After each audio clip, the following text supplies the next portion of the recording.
Hola. Hace unas semanas tuve el placer de dar una charla en el Encuentro Nacional de Estudiantes de Matemáticas, en Santiago de Compostela. Me encantó conocer a varios de vosotros en persona y hablar un rato de topología. Las nuevas generaciones venís pisando fuerte. He decidido subir al canal la charla que di para que pueda llegar a más gente y para que quienes la vieron en directo puedan repasarla. El contenido es muy similar a mi serie de vídeos Homología cazadora de agujeros, pero está pensada para que alumnos de primero de matemáticas puedan entenderla y sacarle provecho. Al final de la presentación he añadido 2 temas cortos que me gustan mucho de los que no hablé en directo, así que podrás sacar algo nuevo incluso si ya lo viste. Una última cosa, la narración está hecha en pocas tomas, sin guión y sin apenas editar, de modo que me oirás más espontáneo y casual que de costumbre. Dicho lo cual, espero que aprendas algo nuevo y que la disfrutes. Bueno, pues vamos a empezar con la presentación Homología cazando agujeros con álgebra. Es una presentación que me encanta hacer porque el tema, la homología, es uno de mis favoritos entre todas las matemáticas y me gusta particularmente porque es muy buen ejemplo de 2 ramas que cuando te las presentan por primera vez parece que no tienen mucho que ver, pero resulta que están mucho más conectadas y juegan la una con la otra, digamos, de formas muy, muy chulas, ¿no? Pero bueno, la charla va a ir principalmente de topología. Y la topología yo siento que tiene bastante mala fama entre los estudiantes del grado de matemáticas, porque si has visto algo de divulgación de topología, te esperas pues cosas como esta, ¿no? Figuras raras como la botella de Klein, no sé qué, igual habéis visto este vídeo de cómo darle la vuelta a una esfera como un calcetín.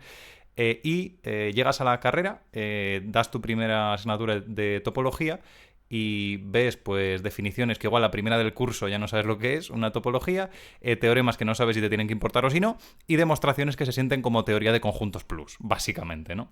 Entonces, claro, hay una desconexión muy grande, ¿no? Entre lo que uno se espera y lo que estudia. ¿Acaba habiendo una relación entre una cosa y otra realmente o nos han engañado, digamos, ¿no? Que es lo que yo creo que sienten muchos estudiantes de grado. Bueno, pues la relación la hay. Lo que sucede es lo siguiente. Bueno, este aquí que aparece ahora en pantalla es Topo, que para los seguidores del canal pues es a quien uso para referirme a la topología. Y lo uso básicamente porque yo le tengo mucho cariño a la topología y necesito un animalillo así majo para representarlo. Le tengo mucho cariño a la topología porque su trabajo es muy complicado. La topología lo que hace, en términos así genéricos, es estudiar la continuidad y la forma, desde un punto de vista muy abstracto. Entonces, en particular esta cosa de continuidad es una cosa que la topología trata de definir en un contexto súper amplio, en un contexto el más amplio posible y claro, para eso tiene que ir a niveles de abstracción muy elevados y muy grandes para poder hacerlo pues, de la forma más genérica posible. De eso, de asentar las bases y sobre todo definir esta continuidad de forma general, se encarga lo que se llama la topología general, que es la primera que se suele ver en el grado porque es la que más usan otras ramas de las matemáticas. Pero una vez ha pasado eso, puede la topología centrarse en la segunda cosa que estudia, que es la forma, ¿no? Aquí la forma es entendida como aquellas propiedades que se mantienen bajo deformaciones continuas, ¿no? Es un poco como una geometría laxa, en el que no le importan mucho pues, cosas tan concretas como longitudes, ángulos, que pueden deformarse, pueden cambiar, sino que le interesan cosas pues, un poco más laxas, menos rígidas, ¿no? Y esa es realmente la parte que es, para mí, la más divertida, ¿no? Pero para llegar a esa parte, la topología necesita muchas veces la ayuda de otras ramas de las matemáticas que la complementen. En particular, la subrama de la topología, de la que voy a hablar yo en esta charla, es la topología algebraica. Por norma general, cuando una rama de las mates tiene nombre y apellido, el nombre hace referencia a aquello que estudia, a los objetivos que quiere realmente llegar, en este caso, pues topología, estudiar la forma, y el apellido, algebraico en este caso, hace referencia a los métodos por los cuales va a llegar a sus objetivos. Entonces aquí nos está informando esto de algebraica de que los métodos que va a usar son métodos algebraicos, que tienen que ver con el álgebra. El álgebra en un contexto amplio es todo aquello en matemáticas que tenga que ver con hacer operaciones, con coger 2 cosas, aplicarles una operación y obtener una tercera, ¿no? Lo primero que vemos al respecto pues son las sumas, las restas, las operaciones de los números, pero luego pues hay cosas más complicadas, ¿no? Por ejemplo, álgebra lineal, que es un poco el marco en el que me voy a mover en esta charla, y luego más adelante hay cosas pues como teoría de grupos, etcétera, etcétera, ¿no? Pero bueno, uno ve esto de primeras y dice, bueno, pero ¿cuál es la relación? ¿Cómo va a hacer métodos de operar cosas? ¿Cómo nos van a decir cosas sobre la forma, ¿no? Cosas sobre la topología. Y es verdad que sorprende mucho cuando se ve esto por primera vez. Entonces, quería empezar con un pequeño entrante para ver una conexión que hay muy sencillita entre álgebra y topología, ¿vale? Una de las cosas que se ve en topología general es lo que se llama el número de componentes conexas de un espacio. Es muy intuitivo. Es la cantidad de pedazos conectados que tiene. Entonces, por ejemplo, este espacio rojo de aquí consiste en un cuadrado y un círculo y tiene pues dos pedazos, ¿no? Está el cuadrado por un lado, el círculo por el otro, no se tocan, son dos pedazos. Este espacio azul, tiene pues un único pedazo, ¿no? Esta especie de flecha, pues es un único pedazo, es uno solo y ya está. ¿Vale? Aquí va una pregunta. ¿Qué pasa si yo cojo estos dos espacios, los junto para hacer un nuevo espacio verde? ¿Cuántos pedazos tiene ahora el espacio verde? Bueno, pues es muy fácil, ¿no? Es 2 más 1, 3. Simplemente sumas los que había en uno, los que había en otro y eso te da la cantidad de pedazos totales. Es una tontería. Claro, es una tontería, pero ya aquí estamos empezando a ver una conexión, porque la pregunta que os he hecho es una pregunta topológica. Es si yo tengo dos espacios y hago lo que se llama su unión disjunta, que los considero, pues en vez de cada uno por separado, los considero juntos, ¿cuántos pedazos tiene esta unión disjunta? Y la respuesta es algebraica. La respuesta es, cuenta los que tenga cada uno, súmalos, o sea, haz una operación y eso te da el resultado. ¿Vale? Es muy tonto, pero hay una pequeña conexión, ¿no? Y resulta que no solo los pedazos son características de un espacio que tienen este sabor algebraico, ¿vale? Vamos a ver en esta charla una en concreto, que son los agujeros. ¿Qué es un agujero en matemáticas? Es una cosa bastante sutil y difícil realmente de definir y de dar. Y resulta que el álgebra está muy... digamos que es la herramienta idónea para definir y determinar qué es un agujero, ¿no? De una forma así un poco intuitiva, a mí me gusta pensar en un agujero como la nada siendo rodeada. Esa es la idea intuitiva que tengo yo de un agujero, ¿no? Es algo que está siendo cercado, está siendo rodeado, pero miras dentro y no hay nada, ¿no? Esa es un poco mi idea intuitiva. En particular, lo que vamos a ver en esta charla es algo que se llaman los grupos de homología, ¿vale? Es mi objetivo, básicamente, definirlos, hablarte un poco de ellos y ver cómo se llega a ellos a través del álgebra, ¿no? Pero antes de hacer todo esto, creo que viene bien motivar un poco la cuestión, ver si realmente esto es interesante, ¿no? La pregunta que nos va a seguir durante esta parte es ¿por qué nos importan los agujeros? ¿Por qué nos importan? Sobre todo porque hay veces que esta pregunta de los agujeros que tenga una cosa, de cuántos agujeros tiene, bueno, pues es muy obvia, ¿no?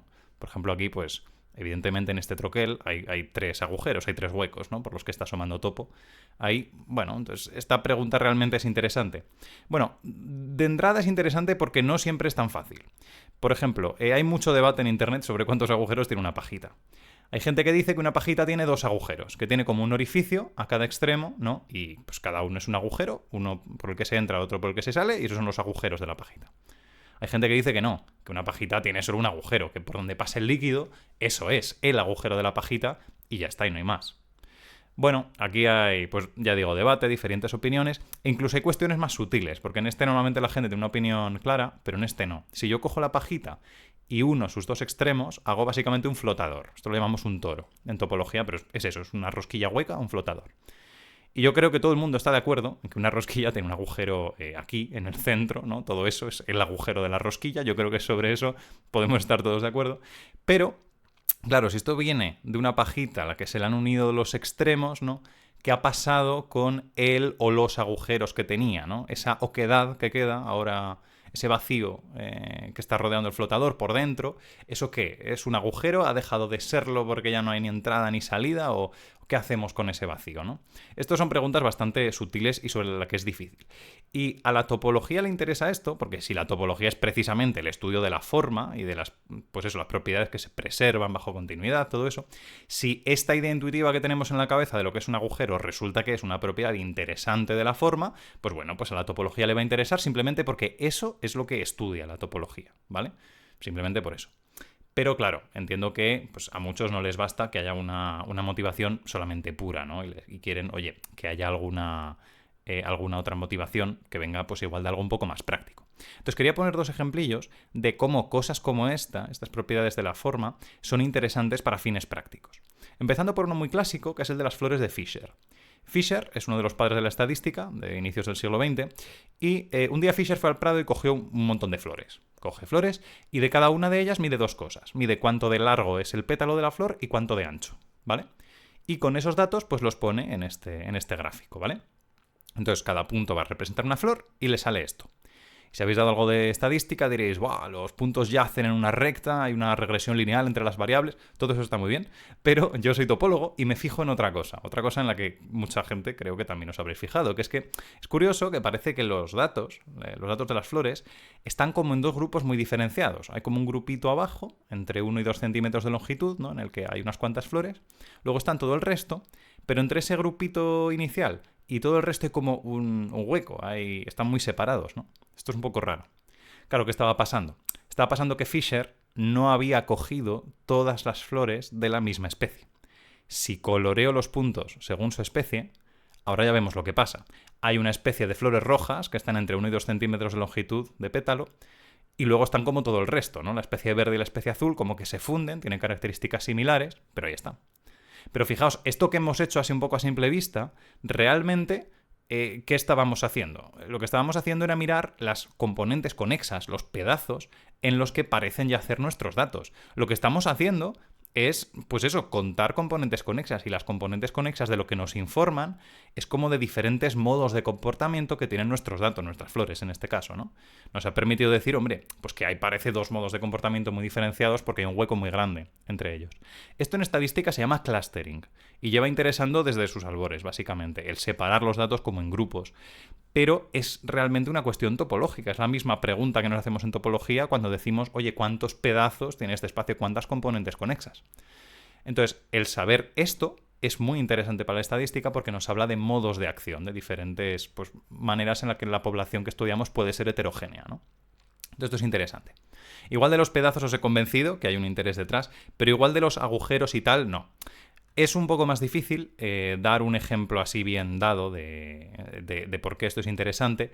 Tengo uno en mi canal un poco más desarrollado y tal. Aquí voy a dar simplemente unas pinceladas. Tal y como hay datos que pueden tener la pinta de antes, hay datos que pueden tener pintas como esta. ¿Qué clase de datos? Bueno, generalmente datos cíclicos, datos periódicos que empiezan en un punto y tú los mides a lo largo del tiempo y vuelven a su estado inicial en algún momento, ¿no? Tienen a veces esta pinta, ¿no? Y esto se lo enseñas a un topólogo y te va a decir, eso es la nada siendo rodeada, eso es un agujero, ¿no? Entonces, detectar agujeros te permite poder ver este tipo de características, ¿no? Cíclicas, periódicas, ya digo, tiene sus usos en biología, en química, hay ejemplos bastante chulos al respecto. Pero bueno, igual tenéis una última queja que es, pero todo esto lo hemos podido ver a simple vista. O sea, igual no hace falta tampoco una maquinaria matemática que nos haga todo esto, porque todo esto lo podemos ver simplemente y ya pues decimos, sí, aquí hay un ciclo, sí, aquí hay tantos pedazos. Ojo, estamos pudiendo ver estos ejemplos porque estamos con dos ejes, estamos midiendo dos variables. ¿Qué pasa si Fisher en vez de coger dos datos de cada flor hubiese cogido tres? Por ejemplo, qué sé yo, la longitud del tallo de la flor también, ¿no? Entonces, para representar un punto, una flor, necesitaría ahora tres ejes, tres dimensiones, uno para cada variable. Y si midiese cuatro cosas, es que ya ni lo puede representar, porque necesitaría algo de cuatro dimensiones, de cuatro ejes. Entonces, los datos generalmente suelen vivir en espacios de dimensiones bastante elevadas, en los cuales no podemos visualizarlo y ver estas cosas a simple vista. Entonces, necesitamos métodos que, aparte de contar, detectar estos pedazos, estos agujeros, aún encima lo hagan en espacios de dimensiones altas que no podemos ver y no podemos fiarnos básicamente de nuestra intuición visual, ¿vale? Entonces, un poco a modo de resumen. Lo que se busca, tanto desde la matemática pura como desde aplicaciones para la estadística y la ciencia de datos, lo que se quiere un poco es una herramienta, primero, que detecte características de la forma, ¿no? Que sea pues topológica, que te diga algo sobre la forma de tu espacio. Segundo, que sea computable y, a ser posible, pues computable por un ordenador. Por norma general, si lo puede computar un humano, lo puede hacer un ordenador y viceversa, mientras que el humano tenga suficiente tiempo, ¿no? Esto es la cara más algebraica. ¿Por qué? Porque el álgebra básicamente, ¿qué es? Es hacer una cantidad de operaciones que acabas teniendo un resultado, ¿no? Muchas veces es operar con matrices, cosa que a los ordenadores se le dan bien. Entonces querríamos algo que fuese bastante computable y que puedas llegar, digamos, al final a un resultado, a cuántos agujeros hay, ¿no? Y por último, pues que puedas describir altas dimensiones mediante símbolos abstractos. Es decir, vamos a trabajar potencialmente con espacios que sean de dimensiones muy elevadas, muy complicados. Bueno, pues yo quiero poder describirlos pues no directamente con esta cosa tan complicada que sea, porque no los va a poder dibujar, no los voy a poder ver, sino que tengo que poder de algún modo hablar de ello mediante pues algún símbolo abstracto con el cual yo pueda luego pues manejar o hacer algo con él, ¿no? Esta es la parte, digamos, más combinatoria, el reducir algo muy complicado a simplemente unos simbolitos que me lo resuman bien, ¿no? Y la herramienta que vamos a ver en esta charla, y que va a cumplir estas tres características, es lo que se llama la homología simplicial. En concreto es una versión sencillita de la homología simplicial, que es la más aproximable de primeras. Así que durante el resto de la charla vamos con ello. Vale, y lo primero que tenemos que hacer es ver un poco cuál va a ser nuestro marco de trabajo, ¿vale? O sea, igual somos muy ambiciosos queriendo contar agujeros de cualquier cosa para empezar. Igual tenemos que simplificar un poco las cosas. Entonces, si yo tengo... Bueno, la pregunta que nos va a motivar básicamente es cómo codificamos la información geométrica. Queremos poder hablar de la información geométrica de un modo un poco más simple. Que si yo tengo una forma geométrica complicada, como esto por la izquierda, igual quiero poder destilarla un poco y hablar de ella a partir de sus características más fundamentales, ¿no? Poder hablar de ella en términos un poquito más simples y un poquito más codificables, un poquito más abstractos, ¿no? Y para inspirarnos en ello, vamos a inspirarnos en una rama de las matemáticas que hace esto de una manera estupenda, que es la teoría de grafos. Entonces, ¿qué es un grafo? Para quien no se acuerde o no sepa, un grafo es básicamente un montón de vértices, que cada uno tiene un nombre, son puntos, básicamente, pero los llamamos vértices, ¿vale? Y estos vértices vienen unidos, algunos de ellos, por segmentos, que los llamamos aristas, ¿vale? Esto de aquí es un grafo, ya está. Lo que pasa es que esto es el grafo, digamos, geométrico, ¿vale? La teoría de grafos coge este dibujo y habla de él de forma abstracta. ¿Cómo? Pues hace lo siguiente. Dice, vale, ¿cuáles son realmente los datos importantes de este grafo? Pues yo tengo los vértices, como he dicho, ¿no? Que cada uno es una letra, es un punto, ya está. Tiene un nombre y es una letra. Vale. Y luego está la información de las aristas. ¿Cómo vamos a codificar la información de las aristas? Bueno, pues muy fácil. Si hay una arista, por ejemplo, entre A y B, yo te voy a dar una lista de sus dos nombres, de sus dos letras, ¿no? A, B. Eso es la arista AB. Y así sucesivamente, ¿no? Esto es lo que se llama el grafo combinatorio o el grafo abstracto, ¿no? Para pasar de lo de la derecha a lo de la izquierda, falta un dato, falta una información que son las coordenadas de los puntos, ¿no? En cuanto sabes las coordenadas, pues ya tienes todo el dibujo. Lo que pasa es que la teoría de grafos tira bastante solo con esa información combinatoria, sin necesidad de coordenadas.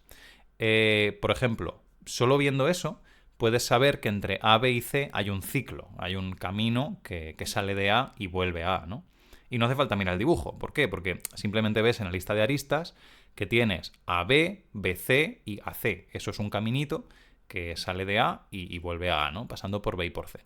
Entonces, ese dato, digamos, lo puedes saber pues, independientemente de dónde estén los puntos, de las coordenadas. Entonces, tira bastante ya la teoría de grafos con lo de la derecha.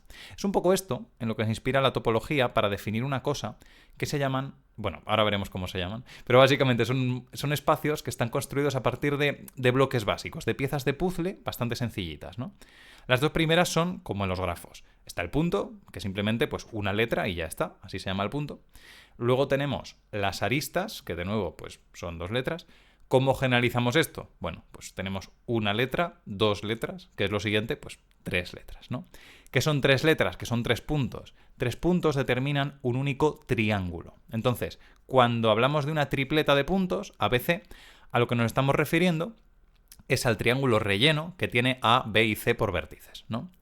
Igual me decís, oye, ¿y qué pasa si yo quiero hablar de un triángulo sin el interior? O sea, solo los tres lados. Bueno, no pasa nada porque los tres lados son tres aristas, básicamente. Pondrías AB, BC, CA y esos serían los tres lados, ¿no? Pero si queremos hablar de ello con su relleno, pues ponemos ABC, ¿vale? Estos son los bloques básicos. ¿Qué hay más allá? ¿Qué serían cuatro letras? Bueno, 4 puntos en 3 dimensiones determinan un tetraedro. Entonces, cuando queramos hablar de un tetraedro, de nuevo, relleno, con lo de dentro, pues pondremos ABCD, o pues, las etiquetas de los puntos que sean, ¿no? Y más allá puedes seguir 5 letras, 5 puntos, determinan en 4 dimensiones un hipertetraedro, sea lo que sea eso, pero esto es generalizable y estos bloques básicos tienen propiedades similares en dimensiones elevadas, ¿vale?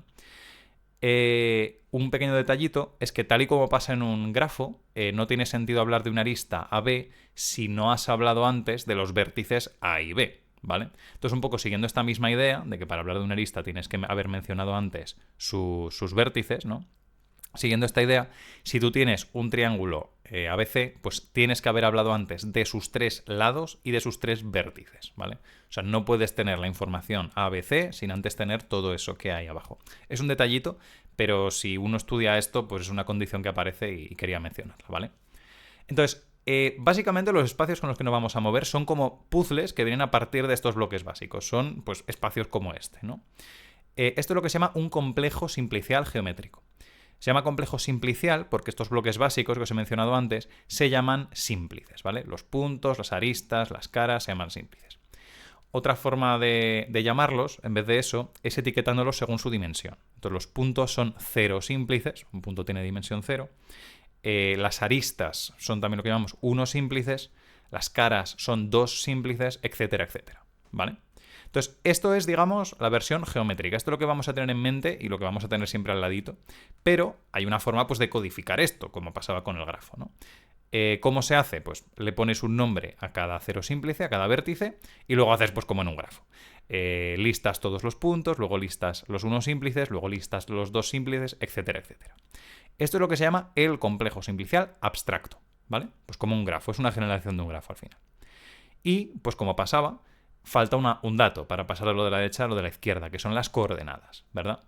Bueno, tal y como en la teoría de grafos tira bastante solo con esta información y no necesita coordenadas, nosotros vamos a ver si podemos hacer lo mismo. Es decir, vamos a tirar todo lo posible solo con esos datos y si en algún momento hay que mencionar dónde están en concreto las cosas, ya lo haremos. Pero por ahora vamos a intentar tirar solo con lo de la derecha, ¿vale? Entonces, a la izquierda en la pantalla tenemos lo que es, digamos, la parte más geométrica de todo esto. Es lo que vamos a tener en mente, es con lo que vamos a trabajar de forma intuitiva, pero una vez se empiezan a hacer cálculos, digamos, con esto, lo que se usa es lo de la derecha. Lo de la derecha es lo que puedes meter, digamos, en un ordenador, con lo que se puede operar al final más fácilmente y al nivel del cual pues van a suceder después pues todos los cálculos y todas las cosas que veremos, ¿vale? Pero todo parte al final de una intuición geométrica de la izquierda, ¿no? Entonces vamos a estar moviéndonos un poco entre estos dos mundos, ¿no? Quería mencionar una ventaja muy chula que tienen los complejos simpliciales, es que puedes hablar de diferentes partes de ellos de forma muy simple. Por ejemplo, imagínate que yo te quiero hablar, por la razón que sea, te quiero hablar de estas tres aristas, ¿no? Estos 3 unos símplices. Bueno, pues lo único que tengo que hacer para hablarte de ellos es ponértelos en una lista, ¿no? Decirte, oye, te estoy hablando de AB, de CD y de DE. ¿Vale? Para hacer esto un poco más legible, voy a poner el símbolo más entre esto. Estoy poniendo un símbolo más ahora mismo porque me apetece. No estoy sumando nada por nada, ni estoy haciendo ningún cálculo de ningún tipo. He puesto un símbolo más, como podría haber puesto una coma, como podría haber puesto lo que sea. Ahora mismo es solo por eso, ¿vale? Porque lo hace más legible. Con esto, pues bueno, por cierto, el orden en el que te liste las cosas da igual. Y con esto podemos hacer bastantes cosas. Porque, por ejemplo, podemos hablar pues, de un solo segmento, de un solo trozo, ¿vale? También vamos a decir que te puedo hablar de nada. Si te quiero hablar de nada voy a poner un 0. Me parece un buen símbolo para hablar de la nada. Podemos hablar de un montón de puntos, por ejemplo. Podemos hablar de una ristra de segmentos, ¿no? Esto es una ristra que empieza en B y acaba en H, por ejemplo, ¿no? BA de H, por ejemplo. Y podemos hablar también pues, de polígonos, porque un polígono al final son un montón de triángulos pegaditos, pues hacen un polígono, ¿no?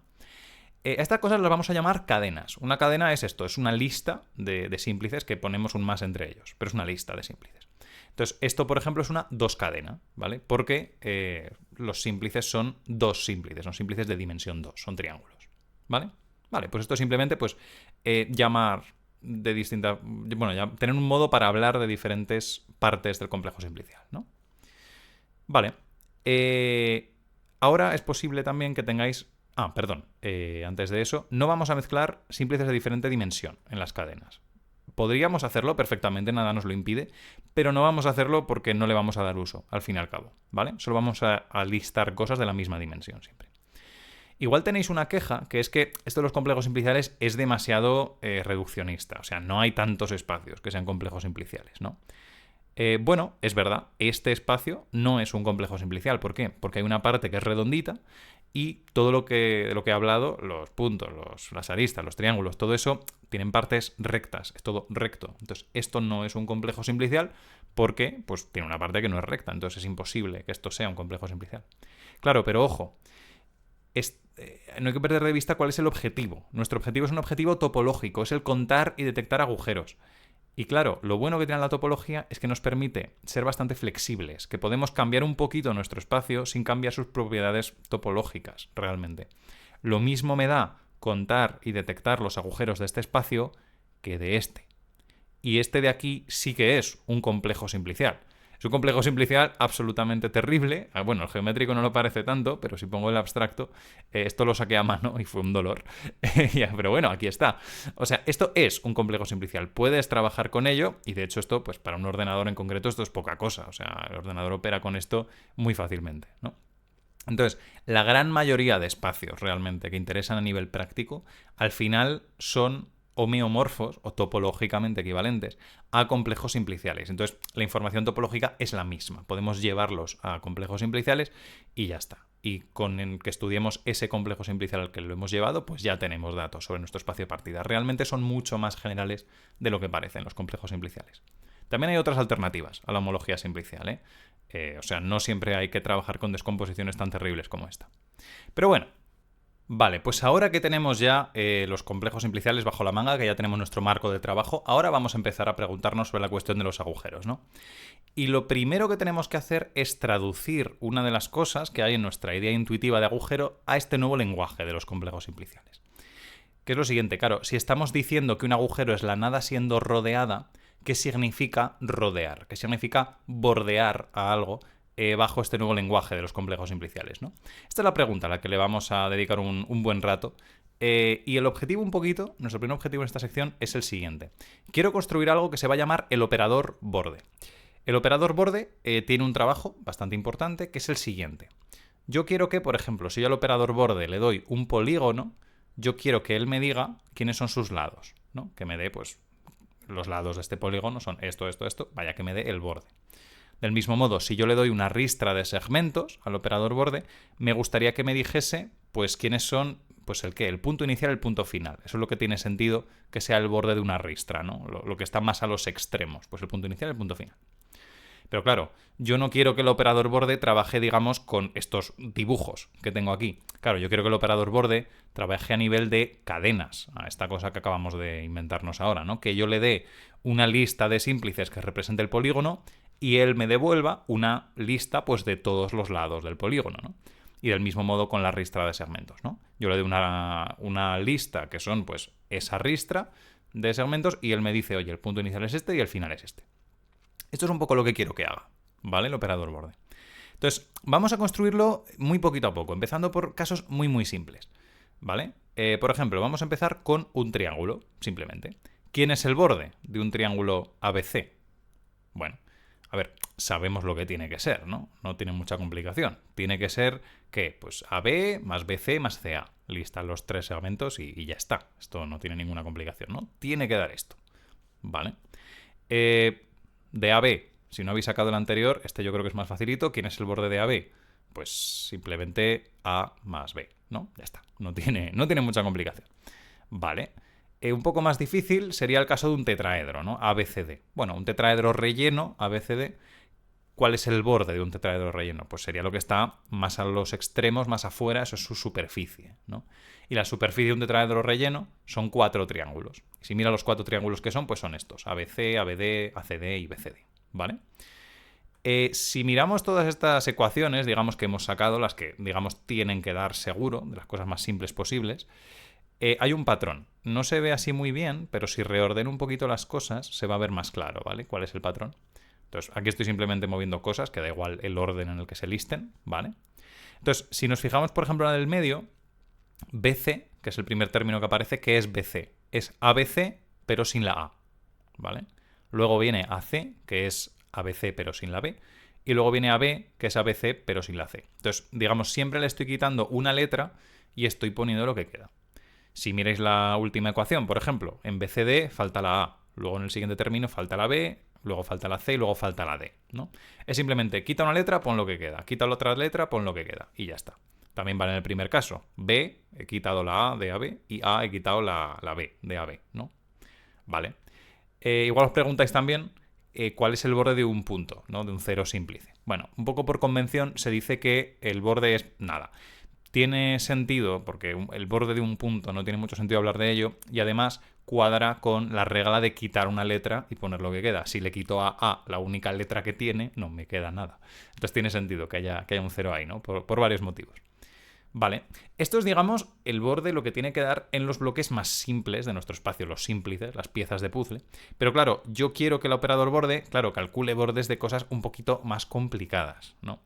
Por ejemplo, de este cuadrilátero, ¿vale? ABCD. Quiero que me diga cuál es el borde de esto. ABCD, pues viene representado por esta dos cadena, ABC más BCD. Claro, y yo quiero que esto me dé pues el resultado el que tiene que dar, que de nuevo, por mi intuición visual, pues ya sé lo que tiene que dar, AB más BD más DC más CA.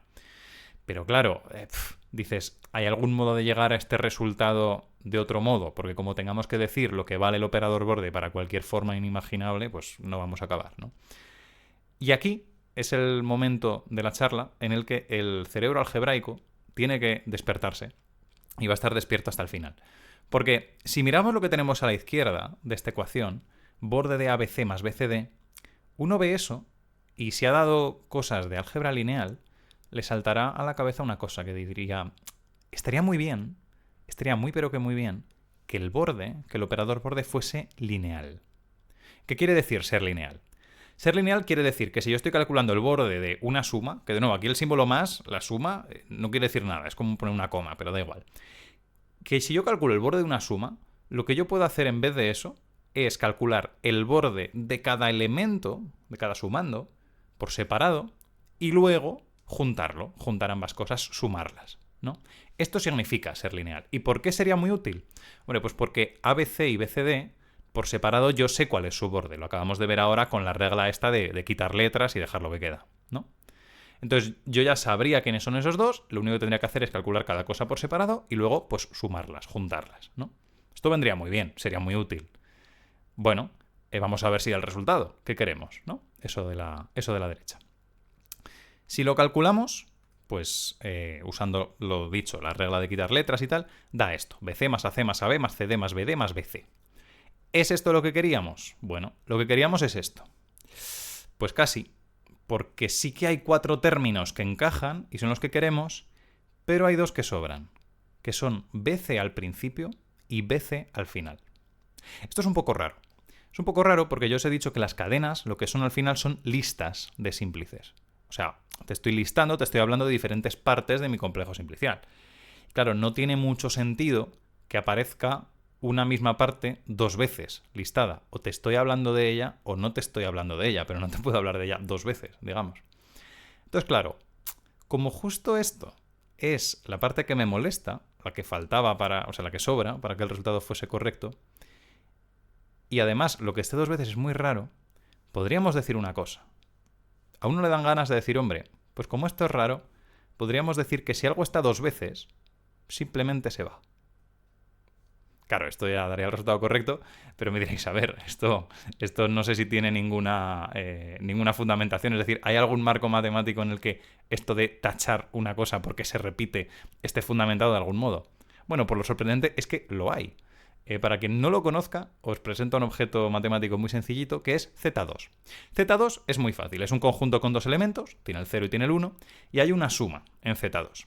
Y la suma en Z2 pues es la siguiente, 0 más 0 es 0, 0 más 1 es 1, 1 más 0 es 1, hasta aquí todo absolutamente trepidante, lo sé.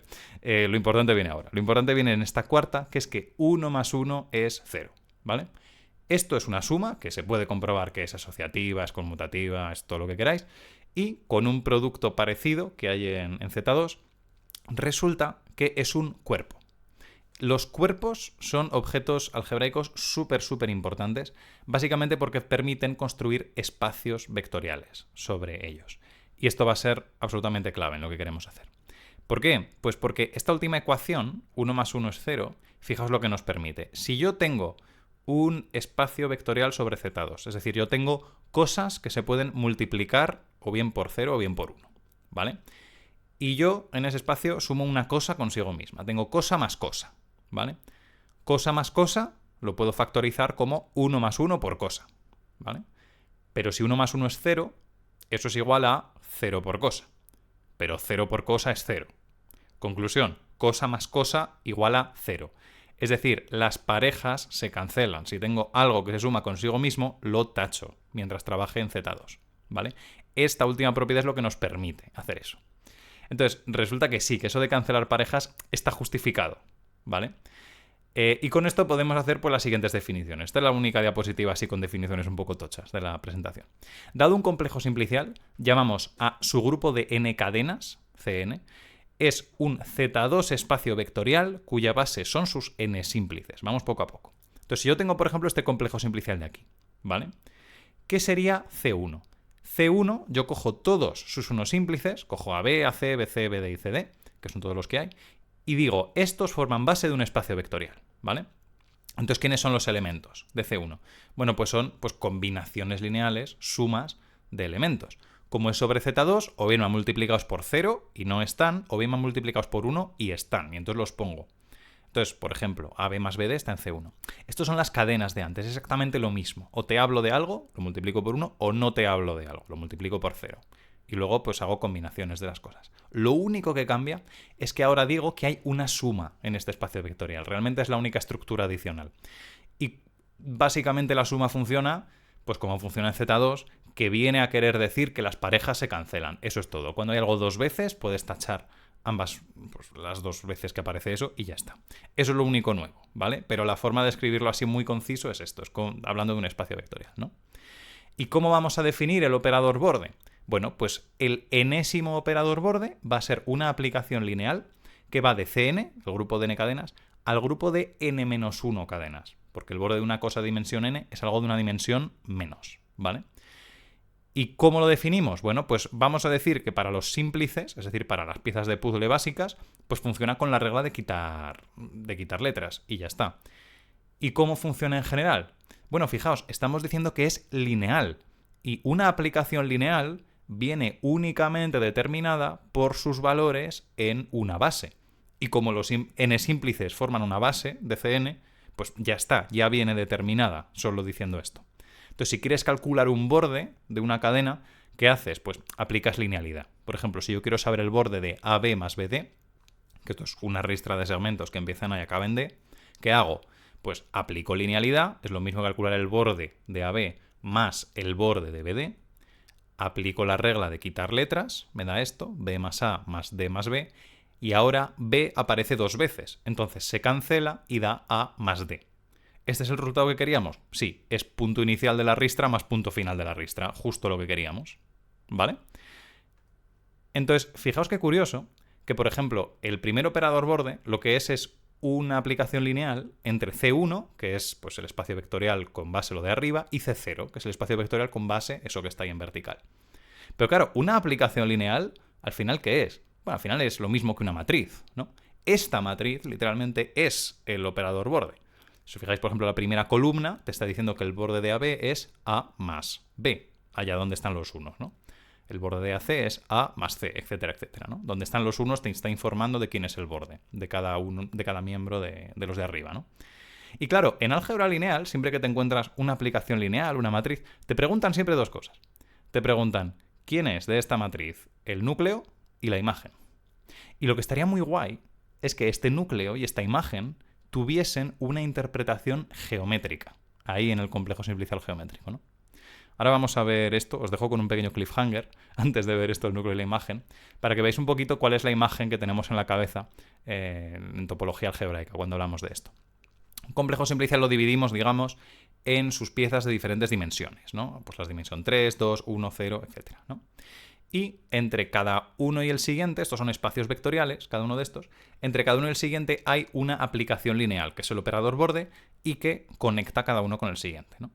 Y cada operador borde pues tiene un núcleo que vive en el espacio de partida del que sale cada flecha, y tiene una imagen que está en el espacio al que llega cada flecha, ¿no?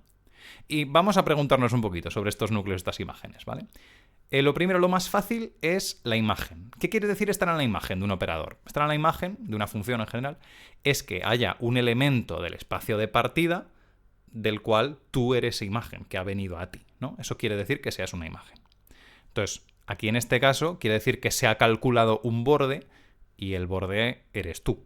Vamos, que eres el borde de alguien, ¿vale? Estar en la imagen, por ejemplo, esta ristra de segmentos, ¿no?, está en la imagen, porque es el borde del polígono en azul, ¿no?, que bordea. Vale.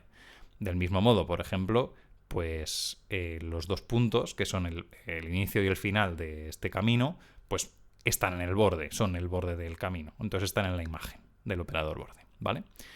Estas cosas, pues las llamamos literalmente bordes, 1 bordes, 0 bordes, etcétera, etcétera. Se les denota con la letra B, ¿vale? B de borde.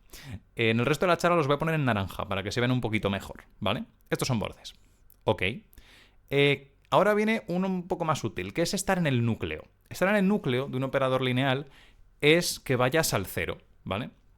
En nuestro caso, el 0 representa nada, no hablar de nada del complejo simplicial. Entonces, claro, que se calcule, que te calculen tu borde y que des 0, quiere decir que no tienes borde. ¿Qué quiere decir esto de no tener borde? Bueno, pensad, por ejemplo, que habíamos dicho que el borde de una ristra de segmentos es su punto inicial más su punto final. Pero ¿qué pasa si no tienes ni punto inicial ni punto final? Si te cierras sobre ti mismo. Bueno, pues no vas a tener borde. Se puede hacer el cálculo de todos modos. Se ve básicamente qué va a aparecer cuando haces el cálculo del borde de esto. Pues cada punto, cada vértice, cada cero símplice, va a aparecer 2 veces en el cálculo. Uno por cuenta del uno símplice que tiene a un lado y otra vez por cuenta del que tiene al otro lado. Y como las parejas se cancelan, pues se va a cancelar todo. Entonces al final no te queda nada, ¿vale? Esto está en el núcleo, ¿vale? A estas cosas se les llaman ciclos. Ciclos básicamente por analogía a que en dimensión 1 tienen esta pinta de que son pues caminos cerrados sobre sí mismos, ¿no? Se les denota con la letra Z, ¿vale? Por temas del alemán, me parece, porque el núcleo se llama Zentrum o algo así, empieza por Z, pero bueno, lo bueno que tiene es que podemos hablar de ciclos con Z y así lo recordamos. Yo es lo que hago siempre para acordarme. Vale. Otra cosa también interesante, como habíamos dicho que los puntos, los ceros símplices, no tenían borde, pues cualquier combinación lineal de ceros símplices, o sea, cualquier cero cadena, también va a tener borde cero. Entonces, bueno, resulta que todo C0, o sea, todas las cadenas de dimensión 0 están en el núcleo. O sea, ahí el operador borde simplemente calcula 0 para todo, ¿vale? Ok. Aquí viene el único teorema realmente de la charla, el teorema importante y el que va a hacer que todo esto funcione, ¿vale? Y que lo vamos a demostrar muy rápidamente. Todo borde es un ciclo. Ese es el teorema, ¿vale? ¿Qué quiere decir esto? Bueno, esto es realmente... El teorema es un contenido de conjuntos, ¿eh? Cada Bn está dentro de cada Zn. Ese es el teorema. Todo borde es un ciclo. Con la notación que hemos dado de los Bn y los Zn, quiere decir esto, que la imagen de cada operador borde está contenido dentro del núcleo del siguiente, ¿vale? Ese es el teorema. Vamos a demostrarlo muy rápido. ¿Qué quiere decir ser un ciclo? Ser un ciclo quiere decir que yo he calculado tu borde y me has dado 0, ¿vale? Esto quiere decir ser un ciclo. Z es un ciclo si cumple esto. Si yo quiero ver que todo borde es un ciclo, tengo que coger para Z algo que ya sea un borde de por sí y mirar a ver si eso da 0, ¿vale? Tengo que comprobar esto. Otra forma de leer esta ecuación, que si aplico el borde 2 veces seguidas, siempre me da 0, ¿vale? Es equivalente, es otra forma de leer esta ecuación, ¿vale? Pues vamos a empezar con lo más simple posible. Vamos a demostrar esto en dimensión 2, ¿vale? Para 2 cadenas. Y vamos a probarlo primero para un 2 símplice, ¿vale? Calculo primero el borde, pues el más interno, ¿no? ¿Cuál es el borde de ABC? Pues da AB más AC más... Bueno, BC más AC más AB, ¿no? Vale, la regla de quitar letras. Y ahora pues aplico linealidad, vuelvo a quitar letras, no sé qué. Vale, cada letra aparece 2 veces, se cancela todo, resultado da 0. Estupendo. En este caso es cierto. Vale. Pero ¿qué pasa si en vez de solo un símplice tengo pues una cadena más larga, ¿no? Bueno, pues básicamente aplico linealidad. Aplico linealidad para la primera igualdad, estoy aplicando linealidad del operador borde más interno, ¿vale? Y la segunda estoy aplicando la del borde más externo. ¿Qué me da al final? Que estoy calculando 2 veces el borde de cada símplice. Y acabamos de ver en la diapositiva anterior que cada uno de esos es 0. Total, 0 más 0 más 0, bueno, pues da 0, ¿vale? Y ya está demostrado. ¿Esto funciona en dimensiones más altas? Sí, funciona en dimensiones más altas, la demostración es exactamente igual y todo funciona, ¿vale? Entonces, esta ecuación de aquí, que calcular el borde dos veces seguidas de 0, es realmente la ecuación que hace que todo funcione muy bien y la que va a ser responsable ahora de todo lo que hagamos, ¿vale? Es tan importante y sucede en tantos casos, en la matemática, en concreto en topología algebraica, aunque no solo, que cuando tenemos una situación así, en la que tenemos este tipo de estructura donde aplicar dos veces seguidas si aplicas dos flechas seguidas, siempre te da 0, que lo abreviamos así, como delta cuadrado es igual a 0. Esto tiene un nombre. Esto se llama un complejo de cadenas. Ocurren muchísimas veces en topología algebraica, más de lo que uno espera. Y bueno, pues esto es toda una rama de estudio prácticamente, ¿no? Que se llama luego la álgebra homológica. Bueno, esto es todo un tema. Pero bueno, con este teorema que hemos demostrado, quería enseñaros simplemente una cosa que podemos hacer, ¿vale? Una cosa que podemos hacer, ya digo, porque nos lo permite el álgebra, simplemente. Yo tengo Bn, que es un espacio vectorial, dentro de Zn, que es otro espacio vectorial, ¿vale? Cuando tenemos esa situación, el álgebra nos permite hacer una cosa que se llama el espacio vectorial cociente. Espacio vectorial cociente es un nuevo espacio vectorial que, ¿cómo funciona? Bueno, sus elementos son clases de equivalencia, ¿vale? Estamos tomando un cociente de elementos de Zn. Son clases de equivalencia, elementos de Zn. ¿Y cómo funciona la equivalencia? Pues decimos que si dos elementos de Zn, A y B, yo puedo pasar de uno a otro sumándole un elemento de Bn, del subespacio que está en el denominador. Si yo puedo pasar de uno a otro sumando algo del denominador, entonces decimos que son equivalentes, que pertenecen a la misma clase, ¿vale? Entonces, esto en principio se puede ver que es una relación de equivalencia y es simplemente una conjuntista, o sea, lo que nos va a dar esto es un conjunto. Luego se puede ver que esto, de hecho, tiene una estructura de espacio vectorial, ¿vale? Entonces, esto va a dar un espacio vectorial, pues cuyos elementos son clases de elementos de Zn, ¿vale? Con la relación de equivalencia que hay ahí. Bueno, pues, damas y caballeros, os presento a los agujeros. Bueno, pues en esta cuarta parte, homología simplicial, quiero responder a la pregunta que me hice yo cuando me contaron esto por primera vez, que es ¿qué está pasando? ¿Por qué esa construcción algebraica abstracta que es un cociente me está diciendo algo sobre los agujeros? ¿Qué está sucediendo? Yo estaba muy confuso. Y quiero pues disipar un poquito esta confusión y explicar un poco de dónde viene, ¿no? Todo esto. Entonces, fijaos, en un cociente, ¿cómo podemos pensar en un cociente? En un cociente lo puedes pensar como que estás haciendo dos cosas, ¿vale? Esta es la idea un poco intuitiva.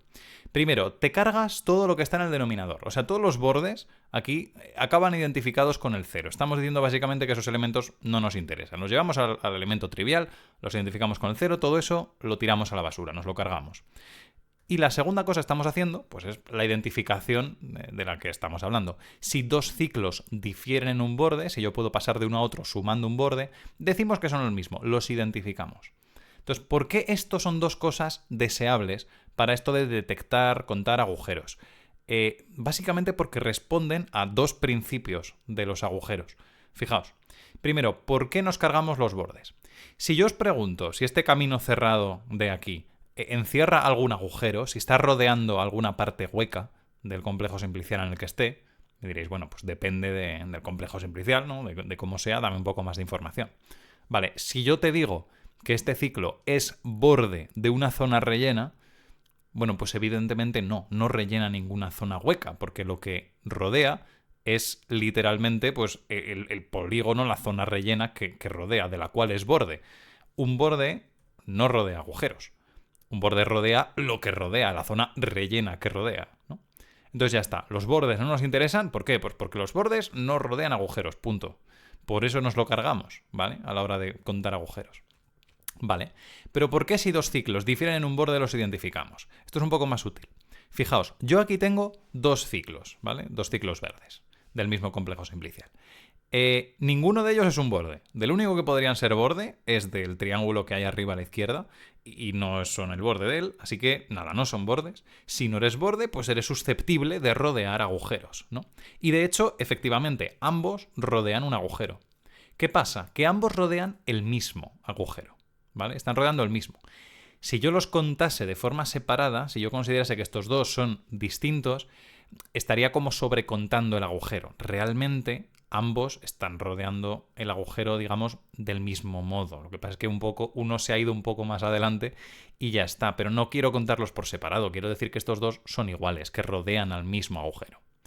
Pero fijaos que lo que sucede, en efecto, es que puedo pasar de uno a otro sumando el borde naranja. Si sumo el borde del triángulo, sería ahí ese triángulo naranja que tengo dibujado fuera, si se lo sumo, al de la izquierda me va a dar el de la derecha, porque la diagonal aparece 2 veces, se cancela y me da ese, ¿vale? Estoy pasando de uno a otro sumando ese. Pero fijaos, hay otra forma de pensar en esto de sumar un borde, que es, fijaos lo que le pasa al ciclo de la izquierda. Si yo cojo el ciclo de la izquierda y lo ensancho un poco, me da el otro. Si lo ensancho a través de esa zona rellena, ¿veis? Aquí lo reduzco, voy a repetirlo. Entonces aquí estoy ensanchando el ciclo, ¿vale? Que es lo mismo que sumar el borde, ¿no? Resulta que, claro, si ensanchas o reduces un ciclo por una zona rellena, eso no cambia los agujeros que encierra.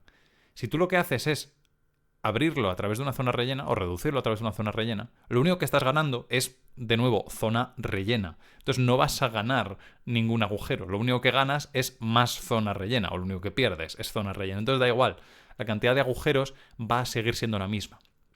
Y este ensanche o esta reducción a partir de zonas rellenas, la forma, digamos, algebraica de codificarla es la suma de bordes. Si sumas un borde, básicamente lo que estás haciendo es ensanchar o reducir algo. Y eso no va a cambiar los agujeros que encierra a lo que se lo esté sumando. Entonces, por eso queremos identificarlo, porque sabemos que cosas como esta, en la que difieran en un borde, difieran solo en partes rellenas, van a rodear los mismos agujeros. Por eso queremos identificarlos. Estos son los dos principios, básicamente, de por qué ese cociente cuenta bien la cantidad de agujeros, ¿no? Entonces ya llegamos pues, a la definición, por fin, del enésimo grupo de homología de un complejo simplicial. ¿Qué es su enésimo grupo de homología? Pues sus n ciclos cocientados con sus n bordes. Es este espacio vectorial de aquí, ¿vale? Hay uno para cada n. Ahora vamos a ver un ejemplo con n igual a 1, ¿vale? Otra forma de verlo, que ahora quedará más claro con el ejemplo, es un Z2 espacio vectorial con base las clases de ciclos, módulo, bordes, ¿vale? Ahora explicamos esto un poquito más. Con un ejemplo yo creo que va a quedar más claro. Antes del ejemplo, lo único, si nuestra idea intuitiva del principio de la charla era que un agujero es la nada siendo rodeada, ahora, claro, habiendo visto esto, cambia un poquito. Un agujero al final lo que va a ser es una clase de ciclos, módulo, bordes. Otra forma de decir esto es que es varias formas iguales de rodear a la nada. A mí esta es la definición, así que me gusta un poquito más refinada de lo que el principio, ¿no? Son muchas formas de rodear a la nada, pero que son básicamente equivalentes, que estás rodeándola un poquito del mismo modo. Esta es la idea que me gusta tener de un agujero, ¿no? Un poco más precisa. Vamos a ver el ejemplo, que se va a entender mucho mejor. Yo tengo este complejo simplicial de aquí, ABCD, y tiene un agujero, ¿no? Toda esa parte que no está rellena, ¿vale? Que es lo que quiero detectar. Entonces, ¿cómo se calcula su primer grupo de homología, ¿no? Que es lo que va a detectar ese agujero. Pues cojo todos los ciclos, que es el espacio vectorial que está en el numerador, por lo que vamos a cocientar, ¿vale? Que hay estos tres. Solo hay estos tres. Y bueno, está el elemento trivial, ¿no? Del espacio vectorial, que todo espacio vectorial tiene un elemento trivial. Entonces tiene estos 4 elementos Z1, su primer grupo su grupo de n ciclos, ¿vale? Ok. Ahora voy a hacer el cociente. Hacer el cociente es, pues, poner esto en diferentes clases de equivalencia. ¿Cómo van las clases de equivalencia? Bueno, primero todos los bordes van juntos y van con el elemento trivial, ¿vale? Esos forman una clase que es la clase trivial, básicamente. Entonces, esos van ahí. ¿Y qué les pasa a los otros dos? Bueno, a los otros dos, estos ya los hemos visto antes, ¿verdad? También están en la misma clase. ¿Por qué? Porque yo puedo pasar de uno a otro sumando un borde. Le estoy sumando ahora el borde naranja al triángulo de abajo, la diagonal se va y me queda el otro, ¿verdad? Vale. Vale, pues esto de aquí, literalmente estas dos clases, es el espacio vectorial, el H1, el primer grupo de homología de mi complejo simplicial. Es esto. Es un espacio vectorial que tiene dos elementos. Tiene un elemento trivial y tiene un elemento no trivial, ¿vale? Que es ese de ahí. Es isomorfo a Z2, para quien tenga curiosidad. Es como un espacio vectorial de dimensión 1 sobre Z2, ¿no? El elemento no trivial, de ahí esa clase que le estamos viendo arriba y abajo, eso es el agujero. No es cada uno de los ciclos, ambos. Es la clase de esos ciclos. Son varias formas iguales de rodear a la nada. Son esos dos, ¿vale?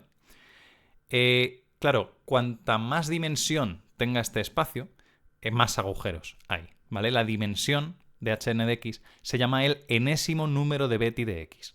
Y básicamente representa la cantidad de agujeros de dimensión n que tengas. Entonces, en este caso, pues efectivamente, hay un elemento no trivial, que es el generador del espacio vectorial, entonces tiene dimensión 1. Hay un agujero, efectivamente, es el resultado que queríamos, ¿vale? Claro, hemos trabajado aquí, todo lo que hemos hecho al final ha sido en H1, porque es el más intuitivo y el más tal. Pero, claro, hay una cosa de estas para cada dimensión. Entonces quería comentar un poquito al respecto qué representan el resto, ¿no? El H1, como digo, son los agujeros usuales, que son pues los troqueles que hemos estado viendo, sobre todo hemos trabajado con eso, ¿no? Pues partes que faltan, pues troqueles, pero también ahora comentaremos un poquito en la pajita, ¿vale? Que también el agujero de la pajita son agujeros de ese tipo, ¿vale? En el H2 tenemos cavidades cerradas. Por ejemplo, una pelota, el aire que encierra dentro, eso es la nada siendo rodeada, pero de un modo distinto. Está siendo rodeada de un modo distinto a como son pues estos troqueles o estas partes que faltan, ¿no? Eso es un elemento del H2. H3, H4, etcétera, se pueden pensar como generalizaciones de cavidades cerradas, pero por esferas y cosas de dimensiones mayores, ¿vale? Acaban siendo cavidades cerradas que pues el modelo más simple que puede tener uno en la cabeza es cuando tiene esferas de dimensiones mayores, pues las cavidades que encierran esas, ¿no? El H0 es muy curioso, porque en el H0 lo que sucede es que te topas con las componentes conexas. Esto es lo que os he hablado al principio, los pedazos. Resulta que si calculas la dimensión de H0, te da el número de componentes conexas, el número de pedazos. ¿Por qué es esto? Bueno, la idea un poco es que si dos puntos están conectados por un camino, la suma de ambos puntos son el borde del camino, ¿vale? Y esto se puede ver pues, que lo que hace es que ambos pertenecen a la misma clase de equivalencia, que van a estar identificados. Entonces, claro, si esto sucede para cualesquiera dos puntos que están unidos por un camino, por una ristra de segmentos, lo que va a pasar al final es que vas a tener un representante de cada clase de equivalencia por componente conexa, porque todo punto en una componente conexa va a estar identificado con cualquier otro punto de su componente por caminos, y los de otras componentes no, porque no puedes caminar de unos a otros. Vamos, que acabas teniendo las componentes conexas. Puede parecer raro esto de que aparezcan los pedazos aquí preguntándonos por los agujeros. Hay todo un tema aquí porque hay una variante muy sencillita, solo hay que hacer un leve cambio de la homología, se llama homología reducida, en el cual no obtienes exactamente las componentes conexas, obtienes algo un poquito distinto. Casi parece que la homología reducida es, digamos, la versión buena de la homología entre algunas comillas, porque eso sí que te cuenta agujeros de dimensión 0 de un modo bastante más claro. Entonces, en principio, esta versión de la homología que he contado, pues no sería la que más se acerca a la idea de agujero, que sería la homología reducida, pero lo único que cambia en homología reducida es este H0. Todo el resto es igual.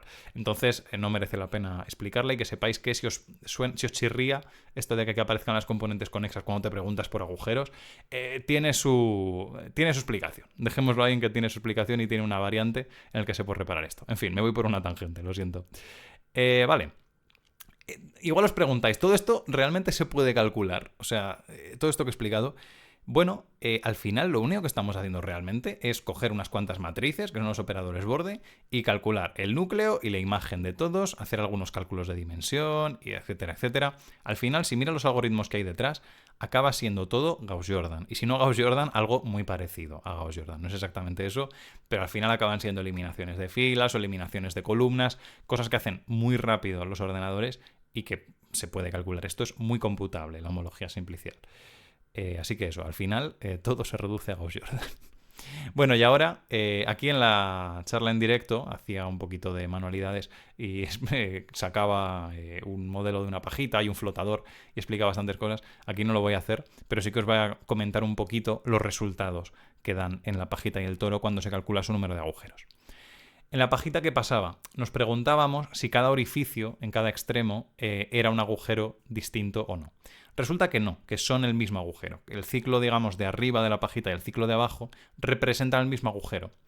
¿Por qué? Bueno, esto representa el mismo agujero si yo puedo sumar un borde a uno de ellos y me da el otro, ¿no? Resulta que si calculas el borde de toda la superficie de la pajita, el borde de toda la superficie es el ciclo de abajo más el ciclo de arriba. Entonces, si el ciclo de abajo más el ciclo de arriba es un borde, si yo le sumo eso a, por ejemplo, el ciclo de arriba, ¿qué me va a dar? Me va a dar el ciclo de abajo, porque el de arriba aparece 2 veces, ¿vale? Me da el de abajo.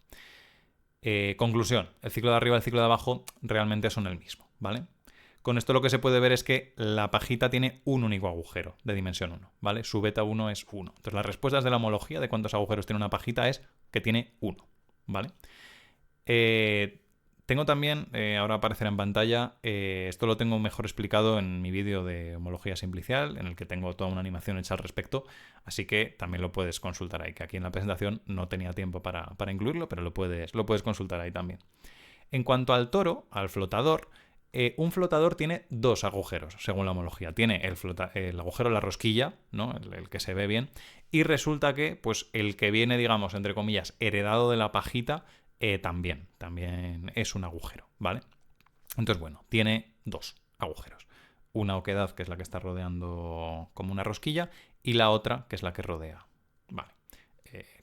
El aire que encierra, ¿no? La que rodea ahí. Ok. Bueno, pues por último, quería hablar de un par de temas que por razones de tiempo pues no pude incluir en la presentación en directo, pero aquí como lo subo pues puedo hablar de lo que me dé la gana y quiero hablar de 2 temas que me gustan mucho de todo esto. Quiero ver simplemente, una vez visto todo esto, ¿qué hay después de esto? ¿No? ¿Cómo podemos seguir a partir de aquí o qué preguntas interesantes hay una vez has visto esta homología? Quiero presentar, 2 pinceladas de 2 temas que me parecen muy curiosos de homología y cosas relacionadas, ¿vale? Entonces, el primero tiene que ver con lo primero que hemos visto en la charla, esto de los pedazos. Si no has entendido nada de la charla, bueno, al menos espero que esto del principio de los pedazos lo hayas entendido y has dicho, bah, qué fácil es lo de contar pedazos, ¿no? Solo tienes que sumarlos y ya. Claro, sí, solo tienes que sumarlos y te da un resultado y está todo genial, excepto que no los estés juntando de este modo, disjunto. Si los mezclas, si empiezas a juntarlos de formas raras, puede ser mucho más complicado, ¿eh? Vale, y puede que no haya ni una fórmula, ¿no? Evidentemente ya no va a ser siempre sumar, ya pues va a depender un poquito de cómo se estén cruzando, ¿no? Los espacios. Entonces, claro, bueno, una primera aproximación a esto, si has dado algo de combinatoria, por ejemplo, y tal vez se te ocurran algunas fórmulas que puedan servir, ¿no? Por ejemplo, igual piensas que los pedazos de la unión, el número de pedazos de la unión, es sumas los pedazos y le restas los pedazos de la intersección, ¿no? Esto, si has visto algo de combinatoria, esto se llama inclusión-exclusión, tendría bastante sentido que fuese así y puedes ver que no, que en absoluto. Esta fórmula, en la gran mayoría de casos, no funciona. Lo curioso es que hay una fórmula, sí, para predecir, digamos, el número de pedazos que va a tener una unión de espacios. Pero la fórmula es muy curiosa. Porque no solo necesitas esto, sino que necesitas saber la cantidad de agujeros de A, de B, de la intersección y de la unión. Esto funciona, ojo, esta fórmula para formas planas, ¿vale? Y cuando pongo agujeros me refiero a los agujeros de dimensión 1, ¿vale? Para formas que no estén en el plano, la fórmula es más complicada, la hay, pero siempre es más complicada que esto, ¿vale? Pero aquí para el plano esta funciona. Y es curioso, ¿por qué? Porque aunque a ti solo te interesase la cuestión de los pedazos y digas, bueno, a mí es que realmente con los agujeros no me líes, que a mí solo me importan las componentes conexas, tal, bueno, en cuanto te preguntes sobre la cantidad de componentes conexas de una unión de cosas, aparecen los agujeros, inevitablemente.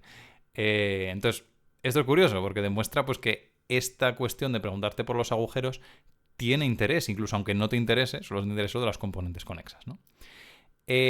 Esto básicamente, la cantidad de pedazos, la cantidad de agujeros son las dimensiones de los grupos de homología, ¿no?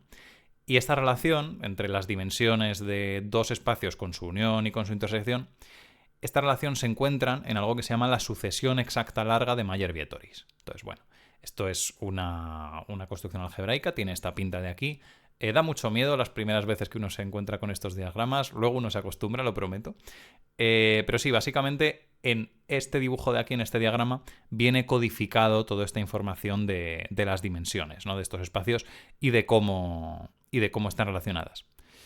Entonces esto es un tema muy, muy interesante, bastante chulo. Por otro lado, me gustaría hacer una pregunta, que es si podemos mejorar la homología. ¿Por qué? Bueno, no es de todo satisfactorio para mí el cómo entra el álgebra en la homología, porque aunque es verdad que funciona, al final no hemos usado tantísimo el álgebra, en el sentido siguiente. Si aquí tengo el algebrómetro de cuánta álgebra hay en las cosas que hemos hecho, en topología general estaría aquí, digamos, al mínimo, ¿no? Apenas hemos usado el álgebra para nada. Luego, claro, en la homología hemos metido bastante álgebra, porque hemos definido los complejos de cadenas, como pues espacios vectoriales, hemos tomado un cociente, hemos calculado la dimensión del cociente, y hemos llegado a algo, bueno, pues con la construcción algebraica bastante chulo, bastante bien. Pero claro, al final, si el álgebra hemos dicho que es el estudio de las operaciones, la operación que hemos usado realmente es un poco tonta. En el sentido de que la suma de cadenas lo único que hace es considerar las cadenas, dos que estaban por separado, pues las considera ahora juntas. Lo único curioso que hace, sí, es verdad, que si se repiten dos cosas, se cancela, vale, hay ahí una cancelación con Z2 con tal, pero al final la suma es eso, es considerar dos cosas distintas como la misma. Entonces, ¿es posible mejorar esto? ¿Es posible dar una operación que sea un poco más interesante? Con homología puramente resulta que no. Pero, si quieres subir el algebrómetro al máximo, tienes que irte a la prima de la homología, la cohomología, que es pues muy similar a la homología y te permite hacer cosas un poquito más sofisticadas, en cuestión sobre todo de operaciones. Lo gracioso de la cohomología es que permite multiplicar agujeros además de sumarlos. Multiplicar hay que tomarlo con comillas. Ahora me refiero un poco a por qué hablo de esto una multiplicación, ¿vale? Pero para motivar un poco la cuestión. Fijaos en el toro, que es el espacio que teníamos antes, ¿vale? El flotador. Hemos dicho que tiene dos agujeros de dimensión 1, ¿vale? Uno por pues el de la rosquilla, digamos, y otro el de la cavidad que encierra. También tiene una cavidad de dimensión 2, ¿vale? Todo el aire que encierra, digamos, en conjunto, eso es una cavidad de dimensión 2. Entonces la homología ve este toro como diciendo, vale, tiene dos agujeros de dimensión 1 y tiene uno de dimensión 2, ¿vale? La cosa es que hay más formas que tienen esto, que tienen dos cosas de dimensión 1 y una de dimensión 2. Por ejemplo, esto de aquí. Esto es simplemente una esfera a la cual le hemos pegado dos círculos, ¿vale? Esto se llama una suma wedge en topología. Simplemente es coger espacios y juntarlos así, plin, que se toquen. Entonces, esto también tiene dos agujeros de dimensión 1, dados por los círculos, y un agujero de dimensión 2, dada por la cavidad de la esfera, ¿no? Entonces, la homología puramente no puede distinguir entre estos dos espacios. Tienen la misma información en cuestión de cantidad de agujeros, de números de Betti, que se llaman, ¿vale? Tienen la misma información. Entonces, a uno dice, a ver, estos dos espacios son bastante distintos. Y de hecho sí que puedes distinguirlos de forma un poco más sofisticada. La idea es un poquito la siguiente. En el toro de la izquierda, los dos agujeros que tiene el toro están bastante entrelazados. En el sentido de que si uno mira esos dos agujeros, el de la rosquilla y el que hay pues transversal, casi parece que la cavidad del toro está producida un poquito por el producto. Esto hay un cierto sentido en el que te lo puedes creer, en el sentido de que el toro, si has visto algo de topología, lo puedes ver como el producto cartesiano de dos círculos, ¿no? Coges en cada círculo, o sea, coges un círculo y en cada punto de ese círculo le pegas otro círculo, ¿no? Y eso te da un toro, de hecho. Entonces, en ese sentido es fácil creerse que como que la cavidad del toro viene generada, de algún modo, por coger el círculo que representa la cavidad de la rosquilla y el círculo que representa la cavidad transversal y como multiplicarlas. Y eso te da pues toda la cavidad encerrada por el toro, ¿no? En cambio, en el espacio de la derecha, de la esfera con dos círculos, como que cada agujero va a su bola. Es verdad, hay dos agujeros de dimensión 1, pero ni siquiera están cerca el uno del otro. Y la cavidad esférica es que es otro rollo, o sea, es porque hay una esfera. Entonces, es como que, bueno, ahí los agujeros están cada uno a su bola, ¿no? Resulta que esto, hay una forma de hablar de esto.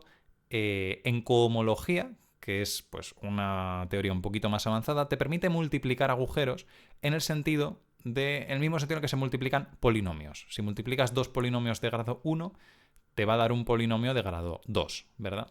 Pues aquí pasa lo mismo. Puedes multiplicar dos agujeros de dimensión 1 para que te dé un agujero de dimensión 2. En el caso del toro, si tú multiplicas los dos agujeros de dimensión 1, te va a dar la cavidad de dimensión 2. Pero en el de la derecha no. Como que cuando cada agujero va a su bola, la multiplicación no da nada interesante. Si multiplicas los dos agujeros de dimensión 1 de la derecha, te va a dar 0, no te va a dar nada. Esa es una forma de distinguirlos, en que sus productos, digamos, son diferentes. Esto dota una estructura bastante más rica a estos grupos de homología que dejan de ser solo espacios vectoriales para hacer pues, estructuras algebraicas un poquito más complicadas, ¿vale? Esto, de hecho, es que se ha usado y ha dado posiblemente el mejor título de paper que existe, Donut o Mickey Mouse, que es básicamente, pues, esto salía a partir de una implementación práctica en la que se recogieron datos que se pensaba que yacían en un toro. Tiene que ver con estructuras neuronales y cosas así, tampoco estoy muy metido en eso, así que no lo termino de entender bien. La cosa es que cogieron unos datos y pensaban que los datos tenían forma de toro. Y en efecto, pues la homología daba los indicios de que era un toro. Había dos agujeros de dimensión 1 y una de dimensión 2. Pero claro, dices, bueno, podría ser que no fuese el donut realmente, sino que esa misma información proviniese pues, de algo que es como un Mickey Mouse, no de la derecha. Entonces, ¿qué hicieron? Pues en este paper básicamente buscaron un poco cuál era la estructura con este producto. Se llama producto CAP, por eso al final aparece lo de CAP length, ¿vale? Porque este producto se llama producto CAP. Y entonces, pues ahí vieron que efectivamente la estructura de producto CAP daba indicios más fuertes de que era un toro, efectivamente, y no algo de la derecha, ¿no? Pues eso. El precio a pagar, claro, para esta mayor riqueza algebraica, esto de que ahora tengas un producto, es que hay más dificultad teórica. La cohomología es más difícil de pensar en ella, es menos intuitiva, los bordes van al revés, se llaman ahora cobordes, entonces cuando tú calculas el coborde de algo de dimensión 2, te da algo de dimensión 3. Entonces, claro, es bastante más complicado pensar en ello y tener una idea intuitiva de ello, pero es verdad que tiene mejores propiedades al final.